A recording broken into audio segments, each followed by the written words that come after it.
Conoce las mejores prácticas que te ayudarán en la rentabilidad de tus proyectos inmobiliarios. Esto es Bitácora 23, un podcast de Axioma en donde emprendedores, inversionistas y desarrolladores conversaremos sobre la importancia de una adecuada gestión de proyectos. Aprender de las experiencias diarias es lo que nos hará trascender. Hola a todos, bienvenidos a un nuevo episodio de este podcast, Bitácora 23. Mi nombre es Rafael Villarreal, gerente de proyectos de Axioma, y conmigo el día de hoy, Silvia Leal, gerente de la PMO. ¿Cómo estás, Silvia? Muy bien, Rafa. Buenas tardes. Muchas gracias por la presentación. En esta ocasión estaremos compartiendo con todos ustedes las herramientas necesarias para la realización de los riesgos en los proyectos, el análisis, las mejores prácticas y muchas anécdotas. Sí, de hecho el día de hoy traemos un tema de muchísima relevancia en nuestro ámbito laboral. Vamos a hablar específicamente de los riesgos, de cómo empezar a anticiparlos, a mapearlos desde antes. Y pues bueno, cuántas historias no tenemos de esto, ¿no? Pero a mí me gustaría, en lo particular, que antes de que nos adentráramos a este tema en específico de los riesgos, que le platicáramos un poquito a nuestro auditorio cómo nos conocimos tú y yo, y me gustaría remontarme al año del 2015, en el primer semestre. ¿Cómo fue que nos conocimos, Silvia? Muy buena pregunta. Muy buena historia, más bien dicho. Sí, fue en un proyecto por la carretera nacional. Yo estaba a cargo de la administración, la gerente de la administración de un proyecto bastantito grande, y tú llegaste como practicante. ¿Practicante? Así es. Sí, tal cual. Y ahorita ya eres gerente. Creo que en esa ocasión aprendiste muy rápido. De hecho, no nada más en esa, en todo este tiempo has aprendido bastante de tanto la administración como de los proyectos. Espero que te haya dejado un buen conocimiento. Claro, por supuesto. De hecho, o sea, aunado a todo lo que ya le comentas aquí a nuestro auditorio, o sea, este proyecto precisamente es Pueblo Serena, que es una plaza impresionante que está ya hacia la carretera nacional aquí en Monterrey, Nuevo León. Y sí, como bien lo comentas, tú estabas como gerente de proyecto. Yo llegué, pues literal, sin saber nada como practicante. Me dieron la oportunidad, me entrevistaron, me acuerdo perfecto quiénes me entrevistaron en aquel momento. Y tú fuiste mi primer jefa y literal, o sea, pues de ahí para adelante, pues un aprendizaje totalmente invaluable. Y yo traigo a colación esta historia porque a mí me gustaría empezar nuestra plática de los riesgos con una analogía un tanto como de la vida humana. Ahí te va, fíjate, todos los seres humanos en algún momento fuimos adolescentes. Y en la adolescencia, ¿qué es lo que normalmente pasa? Sueles ser como un tanto engreído, crees que sabes todo, estás como que en un momento de tu vida en que quieres mucha independencia, pero verdaderamente no sabes todo lo que te espera. O sea, realmente no sabes verdaderamente todos los riesgos, los problemas, los retos que vienen a futuro. Y pasan mucho estos, inclusive hasta estos roces como con tus propios padres de familia, en donde, o sea, te dicen cosas, hasta las frases tan trilladas como algún día me vas a entender, y en ese momento tú estás renegado que no, pero luego pasan los años y dices, ya entendí, porque ya me está pasando. Y yo siento que a mí me pasó eso. Yo siento que, por ejemplo, retomando esta historia de los riesgos y de cómo nos conocimos tú y yo en Pueblo Serena, para mí esa etapa de Pueblo Serena creo que la podría poner a semejanza como si fuera esa adolescencia en cuanto al aprendizaje, porque para mí el día de hoy, o sea, mi concepción de los riesgos ha ido cambiando y evolucionando de manera enorme.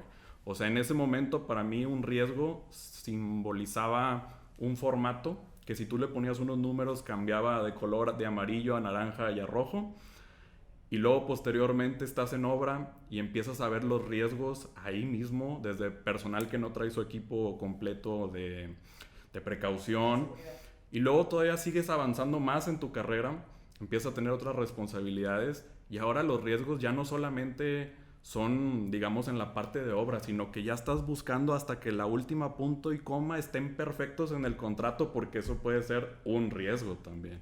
Entonces, a ti, por ejemplo, ¿qué te viene a la cabeza cuando piensas en riesgos y en toda la experiencia que has tenido aquí en Axioma?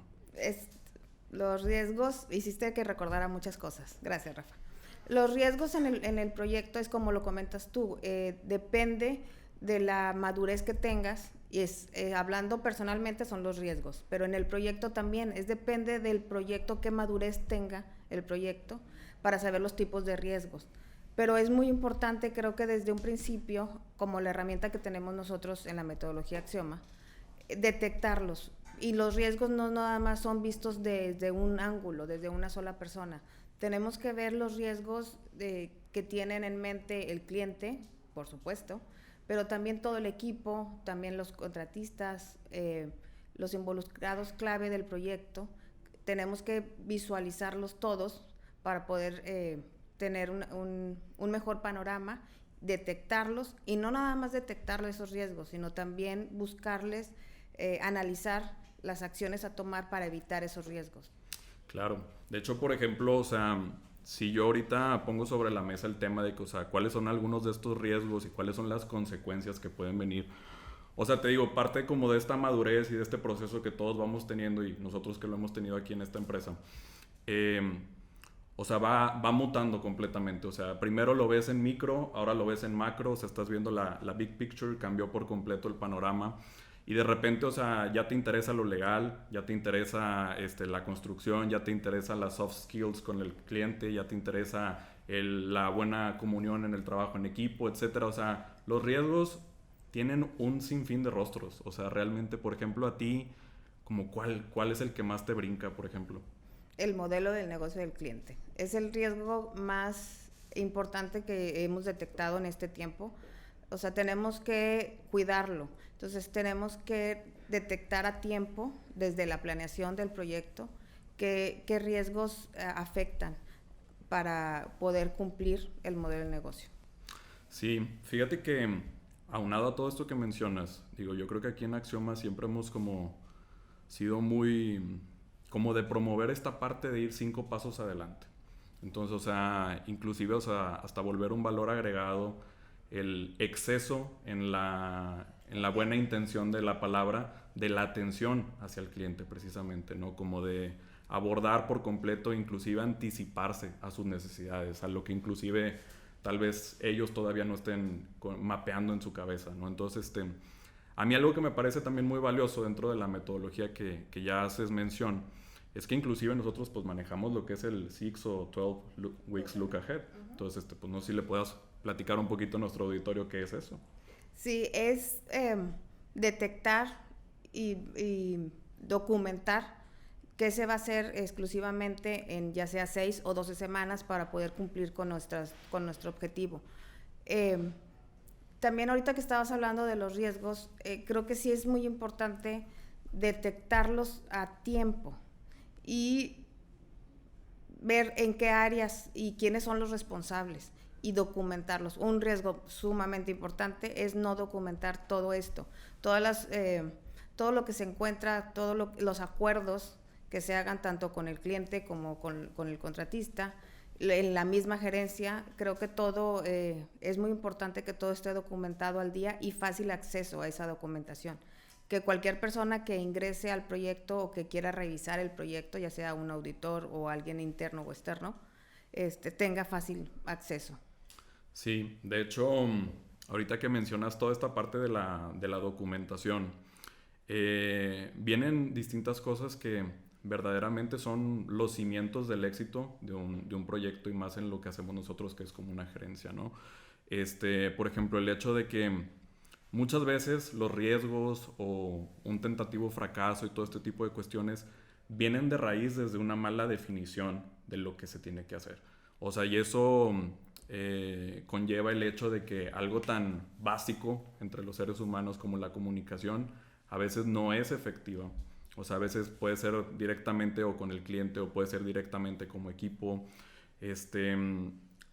Hay problemas también de mucha gravedad en el hecho de que vivimos en una sociedad y en un entorno, y creo que nos pasa mucho aquí en Monterrey, que tú viajas a otro lado y te dicen, oye, ustedes van muy a prisa. O sea, siempre todo es a las carreras, todo es muy rápido. Y resulta ser que, pues digo, entre más nos especializamos en esto, nos damos cuenta que planear a prisa es el mayor error. O sea, realmente, o sea, algo se te va a pasar y realmente el proyecto es el que lo va a pagar después. Así es, como comentas, uno de los mayores riesgos es la etapa de planeación no bien ejecutada. Si tú planeas muy bien y detectas estos riesgos, puedes planear los planes de acción, vaya la redundancia, y poder delegar o definir quién va a hacer cada cosa, poder cubrir todas las áreas para evitar este tipo de riesgos. Pero estos no los detectas si no te sientas a analizar realmente tu proyecto, analizar lo que los demás gentes observan, ven, analizar todo el proyecto desde el inicio y como que salirte de la cajita para poder ver todo el panorama.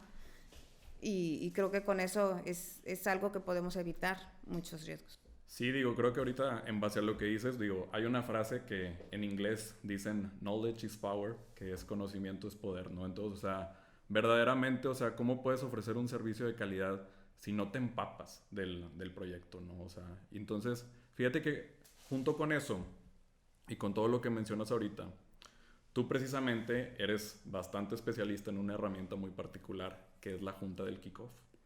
En esta junta del kickoff, o sea, es donde verdaderamente se aclaran o se definen objetivos, expectativas, tiempos. O sea, verdaderamente ese es el momento de la plática para verdaderamente esclarecer cómo van a ser las cosas de ahí a futuro. Así es, en esa plática, en esa junta, es muy importante tenerla. Primero organizamos, aquí todos los proyectos de Axioma, primero realizamos la junta de kickoff interna con todos los departamentos involucrados en el proyecto, para así obtener toda la información y poder tener la junta de kickoff con el cliente y con los involucrados claves. Si ya existe la ingeniería o arquitectura, o si ya hay supervisión por parte del cliente, todos deben de estar en esa junta para así detectar las expectativas de cada una de las áreas, para así detectar los riesgos y también quién define las cosas. Entonces creo que ese es algo sumamente importante, sí realizarlo desde el inicio del proyecto para así tener el panorama completo, ahora sí que tener el plano completo de nuestro proyecto. Sí, claro, o sea, es verlo desde la raíz porque si no los problemas se van a ver reflejados a futuro.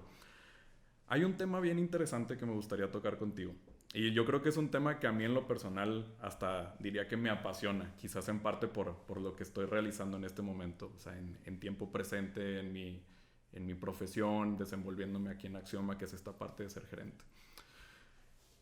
Estaba escuchando el otro día un episodio de precisamente el podcast de Bitácora 23, en donde Toño, nuestro director, comentaba lo crucial que es elegir al gerente correcto. O sea, y él hacía una... ¿Hincapié? Pues sí, hacía un hincapié y también hasta una como alegoría, ¿no? Una cuestión como de simbolismo en donde decía, el gerente es el piloto del avión. Y luego, bueno, yo soy un apasionado de los deportes. Él también decía, es el pitcher o es el catcher, o el quarterback, en el caso del fútbol americano. Y pues donde a mí me dice cosas de deportes, haz de cuenta que a mí me hace resonancia y se me vinieron 1000 cosas a la cabeza. Y quería comentarte algunas, a ver qué te parece. Fíjate que cuando él dice pitcher, por ejemplo en el caso del béisbol, pues el pitcher es esta figura central que está en un montículo en el diamante, que precisamente pues es el que inicia la jugada. O sea, la jugada, el juego, lo que nos puede llegar a emocionar, o sea, comienza de su lanzamiento. Pero su lanzamiento puede ser una curva, puede ser una recta, puede tirar una bola inclusive. ¿Y de qué depende eso? ¿Y qué consecuencias o causa y efecto tiene eso? Y este es el primer punto en el que me gustaría profundizar. Ahorita tú hablabas del modelo de negocio y eso se me hace bien importante. Porque eso se asemeja mucho con precisamente quién está al turno al bat del otro equipo. Si yo soy el pitcher y estoy viendo que, por ejemplo, en el béisbol lo que se hace normalmente es que cuando empieza un partido, el primero, el segundo y el tercero al bat suelen ser gente que tienen por características ser hiteros. ¿Y para qué es eso? Porque lo que tú estás buscando como entrenador, como head coach, es que desde el principio por lo menos uno se te envase en esos 3 outs que te pueden llegar a sacar. Y entonces llega el cuarto bat. El cuarto bat es como una referencia muy especial de que ese es el jonronero del equipo.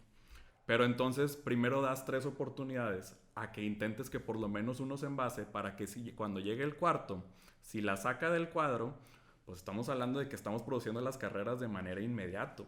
Y entonces, fíjate nada más lo que te estoy diciendo. O sea, te estoy diciendo las características de los primeros 3 al bat y la del cuarto. Eso es conocer el modelo de negocio. Eso es tener una planeación. Eso es conocer el modelo de negocio. Eso es estudiar a tu cliente. Y tú como pitcher dices, oye, ante esta situación, le tiro la curva, le tiro la recta, le tiro la bola. O sea, ahora sí que hasta como diría el libro del arte de la guerra, elige tus batallas. O sea, hay que ser muy inteligente en todo eso, ¿no? Luego decía también lo del quarterback, por ejemplo, del fútbol americano. En el fútbol americano, cuando empieza una jugada, la ofensiva, la tiene un jugador que se llama el centro y delega el balón hacia atrás, hacia el quarterback. Y el quarterback es, digamos, el líder por completo del equipo, ¿no? Pero ¿qué es lo que pasa? O sea, que ahora sí verdaderamente el quarterback cuenta con 2 características. Es el que tiene toda la visión del juego. Literal, es el que tiene toda la visión del campo de juego, lo que se puede hacer, lo que no se puede hacer. Y depende completamente de lo que él haga o no haga, de cómo le va a ir a todo el equipo. Entonces, eso te habla de, por ejemplo, una figura muy similar a la de un gerente, en donde un gerente que toma buenas o malas decisiones afecta o genera consecuencias positivas para su mismo equipo de trabajo. Ahora, me gustaría poner otro ejemplo más. En el básquetbol. En el básquetbol, fíjate la característica que te voy a decir. En el básquetbol se juega de 5 contra 5. Y en cada equipo hay 5 posiciones diferentes. Pero hay una posición que, digamos, es como la que más apantalla. Que es la de la persona que coloquialmente se le conoce como el botador. Que es el que normalmente inicia la jugada. Es el que lidera el ataque. Y entonces esta persona viene botando la pelota y es el que, de la misma forma que el quarterback, tiene toda la visión del juego y decide las mejores jugadas. Ahora, este jugador normalmente tiene una característica bien interesante. Suele ser el más chaparrito de todos los que están jugando. ¿Y por qué es importante esto que te digo? Porque cuando pensamos en básquetbol, pues pensamos en que la canasta está, sabrá Dios qué altura. Y dices tú, güey, pues este es un deporte de altura. O sea, lo importante es estar alto para llegar. Entonces, o sea, pero tú lo que me estás explicando es que el más chaparrito de ellos, que digo, mide más que nosotros dos, evidentemente, es el más importante. Y fíjate por qué es esto.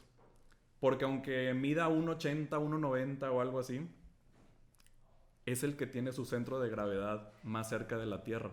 Por ende, lo hace el más habilidoso en espacios reducidos, y al tener toda la visibilidad del campo de juego, lo hace poner los pases en los lugares en donde hace que su creatividad vuele y hace jugar mejor a su equipo. Entonces, esta parte del punto de gravedad, de estar así más abajo, tiene que ver mucho como con la objetividad que un gerente puede tener a la hora de estar llevando esto, ¿no? Y bueno, ¿qué anécdotas tienes sobre estas cuestiones de los riesgos, Silvia? Lo que comentabas, todo es en base al riesgo de tener o escoger muy bien el gerente para cada proyecto. Entonces, creo que todos estos es muy, muy importante lo que mencionas, porque un riesgo principal para tu proyecto es saber escoger no nada más al gerente, sino a todo el equipo.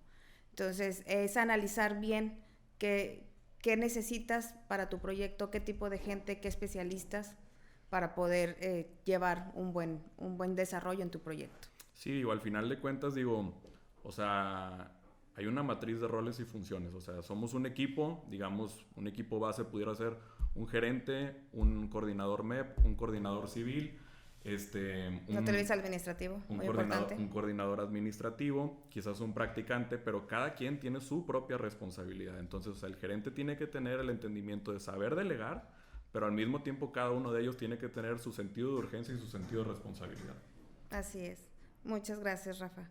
Creo que por esta ocasión los extendimos un poquito, pero muchas gracias por toda la explicación, y creo que las anécdotas o referencias que mencionas sí son muy valiosas para entender los pasos que seguimos nosotros y lo que buscamos en Axioma.